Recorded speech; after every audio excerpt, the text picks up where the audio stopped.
hours or so, it's continuing to barrel off towards the west. And let's take a look at the latest track from the National Hurricane Center for Hurricane Kiko. Like you mentioned, it's still a Category 4 storm out there, but we're starting to see a more northward trend in the weather models, starting to bring it slightly north of the Big Island and getting it to tropical storm strength as it gets closer. Again, we've been talking about this weakening trend all week long in the weather models. It's going to be moving into much cooler waters out there. We might even see some of the weather models bringing this system just north of Hawaii Island and closer to Maui County and Oahu. You're starting to see more of agreement within the weather models with that shift off towards the north, not so much bringing it in towards the Big Island. Again, here's the latest look at the system or the track from the National Hurricane Center. I'll give you a further breakdown coming up. Thank you, Drew. And whether it's Kiko or the next storm, there will be more flooding. And now there's a push to put cameras in trouble spots on Oahu, especially in the rural areas. They would monitor flood-prone streams and roadways. The Honolulu City Council has unanimously approved a resolution for more monitoring devices in flood inundation zones to help during weather and other climate-related disasters. When disaster strikes, when the Emergency Operations Center activates, that everyone that needs to can have eyes on the ground in the community and be able to respond. Councilmember Matt Wire, who introduced the measure, says the cameras would be similar to those installed after the Maui wildfires to detect possible flames. The cameras can also be used to monitor traffic in rural areas during evacuations for a disaster. There's no firm timeline on when a system like this could be installed. Well, Health and Human Services Secretary Robert F. Kennedy Jr. appeared on Capitol Hill for what turned into a very contentious hearing as senators on both sides of the aisle grilled him over the Trump administration's vaccine policies. Tarian Small has more from Capitol Hill. Mr. Secretary, what do you say to the Americans concerned about your vaccine policies? Health and Human Services Secretary Robert F. Kennedy Jr. faced tough questions about his health policies even before his testimony on Capitol Hill. This hearing will come to order. With the hearing underway, Democrat Michael Bennet of Colorado voiced concerns about childhood vaccination recommendations set to be released in 2 weeks. I'm asking the questions for Mr. Kennedy on behalf of parents and schools and teachers all over the United States of America who deserve so much better than your leadership. That's what this conversation is about, Mr. Chairman. Senator, they deserve the truth, and that's what we're going to give them for the first time in the history of that agency. Some Republican senators also expressed concern about Kennedy's leadership on vaccinations. Those folks are going to see this thing and say, vaccines are bad. I'm not going to vaccinate my kids. Several Democrats at the hearing told Kennedy he should either resign immediately or President Trump should fire him. But their Republican colleagues did not go that far. I have confidence in everybody I voted for, and I voted for. Others may have conveyed something with their silence. I support vaccines. Do you still have confidence in him, Senator? His ability to lead HHS? After the hearing, Vice President J.D. Vance rallied behind Kennedy, saying Democrats are full of it. Torian Small, CBS News, Capitol Hill. Meanwhile, Hawaii Governor Josh Green is also calling on RFK Jr. to resign. In an editorial for CNN today, Green says Kennedy's actions as the country's chief public health officer are irresponsible, misguided, and dangerous, and says Kennedy should step aside before, quote, more American children die as a result of his policies. Now, Green's concerns stem from his disagreements with Kennedy on vaccine policies, and he says Kennedy has failed to act on the national measles outbreak, with 1,400 cases confirmed in 40 states so far this year. Loved ones have identified Francesca Kelso as the woman who was shot multiple times in Ewa Beach Tuesday night. Her family tells us the 24-year-old is hospitalized in stable condition. HPD says she was targeted by a 31-year-old man in a parking lot in the Kapilina Beach Homes neighborhood. Investigators later found the gunman dead in his car from an apparent self-inflicted gunshot wound. Police have not released his name. Kelso's family says they were former roommates. Alleged arsonist Antonio Vieira is back in court today after he was arrested 2 times in 1 week. The 70-year-old was first arrested on charges of starting a large brush fire in Kunia last month. He was released on $50,000 bail, but was arrested again on accusations that he started another fire in Haleiwa. Police say he briefly refused to leave his home during the second arrest, but eventually complied and was taken into custody. He was later released pending investigation. Well, the executive assistant for an engineering firm that survived a public corruption trial is now accused of making illegal campaign donations. Terry Ann Otani of Mitsunaga and Associates was acquitted in last year's federal bribery trial. But testimony from her sister during that trial led the state to charge the 70-year-old with 4 counts of false name contributions. Some of that money allegedly went to last year's co-defendant, former city prosecutor Keith Kaneshiro. The charges are felonies, each punishable by up to 5 years in prison and a $10,000 fine. Otani is due in court on Monday. Former Hawaii Island doctor turned drug dealer Rudy Puana is out of prison because of a medical condition. Lynn Kawano has more. Rudy Puana recently had surgery to remove a tumor and is currently recovering in a Colorado care home. Wednesday morning, a federal judge made the unusual ruling granting him compassionate release. They've moved him to a rehabilitation center, and they determined he doesn't necessarily need to be at that rehabilitation center long term, and they don't want him to go back to the prison because there's complications. You could have the risk of infection. The 53-year-old Big Island pain management doctor was in a low-security federal prison in Littleton, Colorado. His release date was originally set for September 2027, but he would have been eligible to move to a halfway house next month. While his illness doesn't technically fit the legal definition of what compassionate release requires, because it's supposed to be terminal or long-term and unable to be cured. In this case, it's probably, given the shortness of time Mr. Puana has before he goes to the halfway house, it's the ethically and morally right thing to do. Instead of him being moved to a halfway house this fall and moving in to community reintegration that way, he's just going to go home to his family and he'll recover there. Puana was sentenced to 7 years in prison in 2022. A jury found him guilty of 38 counts of distributing oxycodone and fentanyl. He was writing prescriptions to friends and family who sold them or traded them for cocaine. His sister, who was deputy prosecuting attorney at the time, covered up some of his crimes. Catherine Kealoha is still in a California federal prison, serving time for conspiracy and obstruction. Rudy Puana will remain in Colorado, where his wife and daughter relocated to. He will still be monitored by the probation office for 3 years as part of his supervised release. They're going to monitor his health. They're going to monitor his drug use. They're going to monitor everything he does. The Colorado probation office will take over Puana's supervised release once he's discharged from the care home. I'm Lynn Kawano, Hawaii News Now. Thank you, Lynn. The Honolulu City Council is advancing a bill to create a downtown business improvement district, but some say it should extend to Chinatown. Business owners want to set up a group like the one in Waikiki that provides more security, cleaning services, and the management of the homeless. The owners would pay fees added to property taxes. Chinatown's problems, which are interlinked with downtown, are not considered. We're not separate. We're Siamese twins.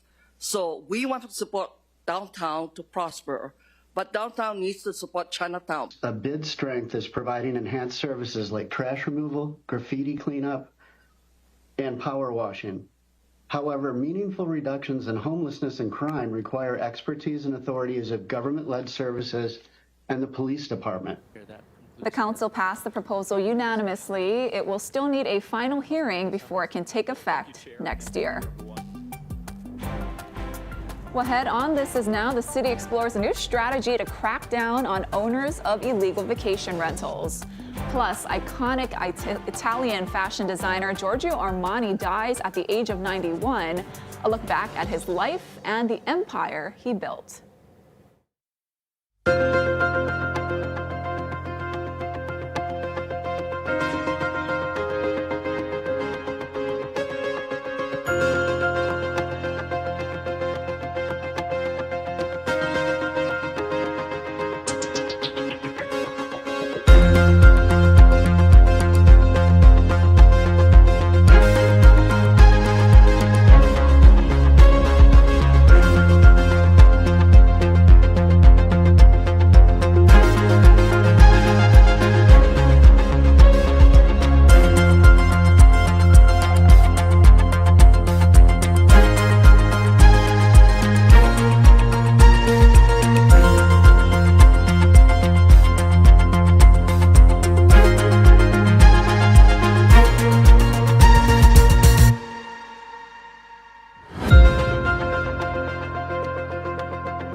Welcome back. The city is using new tactics to pressure the owners of illegal vacation rentals, but the push to collect millions in outstanding fines could lead to court. Daryl Huff has the story.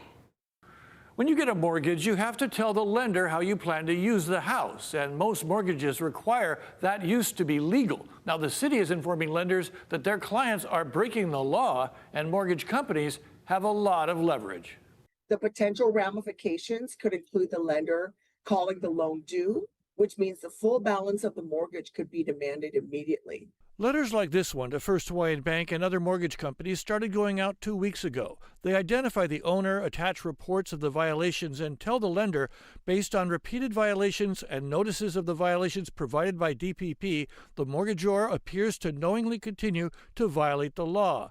Mortgage expert Judy Meredith says lenders will contact the owners to make sure that this is true, and then give them an opportunity to respond as well as remedy the situation before it gets any uglier than it really needs to be. We're basically going after the asset that they're using to do this illegal activity. So we're really trying to get at the heart of the situation. Because the mortgages require the properties to follow all federal, state, and city laws, the tactic could also be used on owners of monster homes. The idea came out of the police department's crackdown on illegal game rooms that included the tactic. So I said, why don't we try that? The city has also ramped up filing liens against offending properties. In all of 2024, the city issued 59 liens, 33 for illegal rentals. But this year, the pace increased, with 68 liens issued in the first half of the year and 34 of those for rentals. People are realizing, whether they themselves have a foreclosure pending or a lien, or their mortgagees come in after them. We're just trying to throw everything at them. Attorney Gregory Kugel, who represents many owners, issued a statement on the crackdown. The city has been using more aggressive and possibly improper tactics, such as liens and foreclosure, as well as holds on car registrations and driver's license renewals. Furthermore, the fines being imposed are excessive in violation of the U.S. and Hawaii constitutions. I expect these tactics will be challenged in court, and the city will lose. The crackdown on illegal rentals and other violations is an effort that will cost taxpayers money, but in the end, it could more than pay for itself. Last we heard, there were more than $100 million out there in uncollected fines. Daryl Huff, Hawaii News Now. Thank you, Daryl.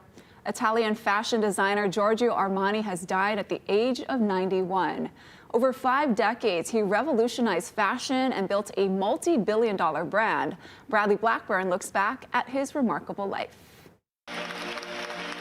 His name was synonymous with fashion, and for half a century, Giorgio Armani dressed the famous and the powerful, from titans of industry to global superstars. He's a wonderful guy. He's a catch. Born in a small Italian town in 1934, Armani thought of becoming a doctor before the world of fashion captured his imagination. In 1975, he founded his own design house and soon reinvented the suit. By removing inner linings, he shaped a new silhouette, the power suit that became a uniform for fashionable men and women in the 1980s. I have a closet full still of those beautiful suits, those classic suits, and I still wear them. Armani's eye and his savvy business moves built an enduring global brand. Red carpet appearances and countless fashion shows kept the clothes in the spotlight, and their creator, too. The first time I wore Armani, I was maybe 16, and Destiny's Child, we thought we were just fabulous because we had on Armani. In June, for the first time in the history of his house, Armani missed his fashion shows as he battled an undisclosed illness. He had been planning a celebration this month in Milan to mark 50 years at the height of fashion. Bradley Blackburn, CBS News, New York. And stick around. Coming up after the break, I'll give you another look at Hurricane Kiko's latest forecast track from the National Hurricane Center. Expected to be a tropical storm by the time it gets close to us during the middle of next week.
weather with Drew Davis. All right, it is Thursday, everybody, and we are still tracking Major Hurricane Kiko out in the eastern Pacific Ocean. It's still a Category 4 out there, and let's actually take a look at the latest track from the National Hurricane Center. Going forward over the next couple of days, compared to yesterday's outlook, we're starting to see a more northwestward turn, especially as it's still in the eastern Pacific out there. Category 4, and then continuing to move into the central Pacific, getting down to Category 3, and then Category 2, and then Category 1 going forward. You can see advancing into Saturday, still a major hurricane, then it weakens very slowly, moving into the cooler waters that's out here in the central Pacific. Tropical storm strength. You're even seeing Maui and Hawaii Island in the cone of uncertainty out there. There has been a strong signal today on a more northward track. You can see the agreement in the spaghetti models right here, bringing the system north of the island chain. This is the European model, bringing it north of, or this is the I believe this is the GFS model behind it, but you can see all of the models agreeing out there. We'll get to the actual individual models coming up here in a little bit. We've been watching this low pressure that's cutting off from the jet stream to its north. This is one of the reasons we're seeing this northward turn of Kiko. This low pressure system that is Kiko is attracted to the low pressure that's getting cut off from the jet stream. This is going to determine where Kiko goes over the next couple of days, so we're watching that pretty closely. As we're going forward, you'll notice Kiko moves into those cooler waters, the blue patch right there, weakening pretty quickly to Category 1, Category 2, and then tropical storm strength as it's getting closer to the island chain. And it's also going to be weakening as it's to the north of us as well. It's going to be in a favorable environment when it comes to wind shear out there, but as it moves north of the island chain, you see these strong winds out there that are going to help tear the storm apart. Let's take a look at some of the differences in the weather models out there. This is the European model. Going into Tuesday afternoon, you can see this storm is north of the island chain. This specific run of the European model is actually much different from what it was yesterday. The European model was keeping the system further south, bringing a lot of the moisture south of Maui County, Oahu, and Kauai. This run today has it getting attracted to that low pressure system that we were talking about. Not much moisture as we're going into Thursday and Friday. However, the American model, you can see right here, brings it in closer to Maui County along the Hamakua coast of the Big Island near Hilo and continuing off towards the northwest. So rain for Maui County, rain for Oahu, and rain for Kauai. So again, we're going to have to watch to see how north Kiko goes over the next couple of days. By the time we get into the weekend, we're not seeing much rainfall out there. Our surf and shoreline forecast for this afternoon: north and west and south facing shores all on the decline. We're going to start seeing Kiko swell on Monday and Tuesday, but out there for Thursday afternoon around 2 to 4 feet going forward. And of course, here is our 7-day forecast. Mahalo to Andy for sending that in. Thursday and Friday, or the background photo, and Thursday and Friday, lots of sunshine out there. Going into Tuesday and Wednesday, you're starting to see impacts from Kiko out there, especially over near the Big Island at first on Tuesday. We'll continue to keep you updated for this storm going forward. Make sure to stay tuned to your First Alert Weather team. Sounds good, Drew. Thank you. Now to the explosion of wildfires in Central California that were sparked by lightning. Hundreds of people have been forced from their homes. The fires burned through nearly 14,000 acres in the Sierra Nevada. Jonathan Vigliotti is at the scene. If we didn't come back, no, this house would be gone. During our interview with Lane Smith, That's been going off all day. That loud bang caught us off guard. If we hadn't got here, I don't have no idea what it is, but there's been stuff blowing up over there since last night. While dozens of structures have been destroyed, Smith's 4-generation family home survived. He also jumped in to help his neighbors. There's a ton of brush, hauling it away, trying to get away from all this, and all this is catching on fire, and we were shoveling, all of us running and shoveling like a bunch of wild men. It's just a small town. Like, I know everybody that owns all these ranches all the way around us, and they're the ones here providing water trucks, heavy equipment, everything else. The massive lightning-fueled fire southeast of Sacramento ravaged the historic Gold Rush-era town known as Chinese Camp, named for the immigrant miners who settled here. Hundreds of firefighters are battling the inferno caused by thousands of lightning strikes recorded across the region. CAL FIRE Battalion Chief David Kunia warns the effects of that lightning storm might not be known for days. When they strike trees and they destroy the tree, sometimes the heat will sit inside that damaged area for quite a while. So the next week is going to be when they begin to emerge. Your house has survived, but you're in a neighborhood, a community that has been leveled. Do you stay? Yeah, I stay. I got the right people. I know good people live here, and we've got friends with equipment. We'll have it cleaned up before long. And more than 14,000 acres have burned. There has been progress overnight. Firefighters saying 15% containment this morning, up from 0% just yesterday. John Vigliotti, CBS News, Chinese Camp, California.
I've got my first love, blue cheese right here. He's diluting it. He's diluting it. That's good. I don't blame him. Smart move. Yeah.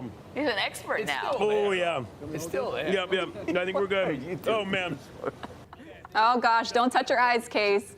Well, to celebrate the return of football, Casey was at Skybox Waikiki this morning trying the Hot Wing Challenge. I believe the one he tried was called the Skybox Screamer.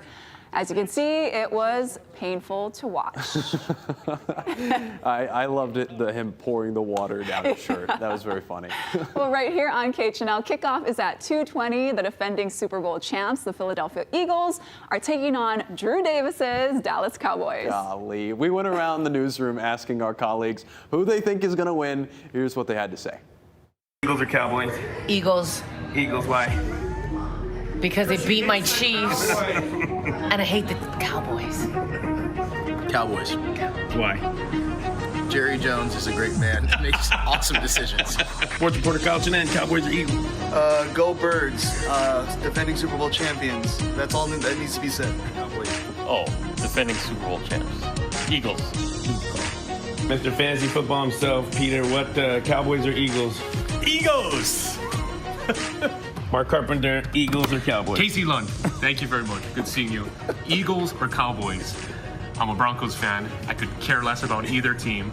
But for fantasy implications, I hope Jalen Hurts has the game of his life. How about that? There you have it.